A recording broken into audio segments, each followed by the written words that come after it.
Light, camera, action, এর সামনে হাসি, আত্মবিশ্বাস আর সাফল্যের গল্প ধরা দেয় পর্দায়, কিন্তু সেই গল্পের আড়ালেও লুকিয়ে থাকে সংগ্রাম, কষ্ট আর না বলা অনেক কথা। ঠিক তেমনই এক গল্প বললেন বলিউড অভিনেত্রী মৃণাল ঠাকুর।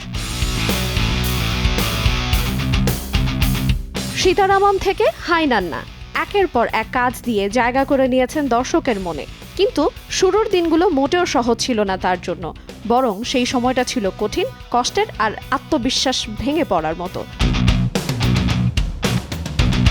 ক্যারিয়ারের শুরুতে মৃণালকে হতে হয়েছে বডি শেমিং এর শিকার। নিজের চেহারা, গঠন সবকিছু নিয়েই শুনতে হয়েছে কটূক্তি, ব্যঙ্গ আর অবহেলা। এমনকি একটা সময় নিজের সব আত্মবিশ্বাস হারিয়ে ফেলে নিজের যোগ্যতাকে প্রশ্ন তুলেছেন নিজেই। ঠিক তখনই পাশে দাঁড়ান একজন বলিউডের এনার্জেটিক সুপারস্টার রণবীর সিং।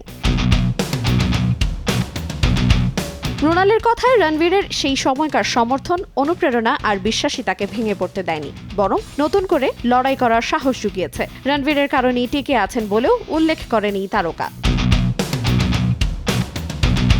কিভাবে সমালোচনা, কটূক্তি আর অবহেলাকে পেছনে ফেলে নিজের জায়গা তৈরি করতে হয়, মৃণাল ঠাকুর তারই এক জলজ্যান্ত উদাহরণ। আর সেই গল্পের এক গুরুত্বপূর্ণ অধ্যায়ে জড়িয়ে আছে রণবীর সিং এর নাম।